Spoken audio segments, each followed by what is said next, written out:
வணக்கம். கரூர் மாவட்டம் அரவக்குறிச்சி வட்டம் நாகம்பள்ளி கிராமத்தில் எழுந்தள்ளியிருக்கும் அருள்மிகு செல்லாண்டியம்மன், அருள்மிகு அணைக்கரமணசாமி கோயில்கள் வருகிற ஆகஸ்ட் மாதம் 31ஆம் தேதி திங்கட்கிழமை காலை கும்பாபிஷேகம் சிறப்பாக நடைபெற உள்ளது. அந்த நிகழ்ச்சிக்கு குடிப்பாட்டு மக்களும் அவர்களைச் சேர்ந்த உறவினர்களும் பொதுமக்களும் திரளாக கலந்து கொண்டு இந்த கும்பாபிஷேகத்தை சிறப்பாக நடத்தி தர வேண்டுமாய் கோயில் நிர்வாகத்தின் சார்பாக கேட்டுக்கொள்கிறேன்.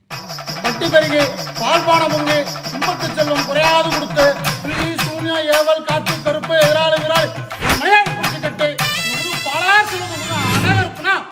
ஆராத அன்பு வச்ச மகராசி மறையாத எண்ணம் வச்ச மீனாட்சி ஊரோடும் பேரோடும் உறவாடும் ஒரு காட்சி மனசும் மனசும் நினைய ஒரு நாள் திருநாள் குதிரை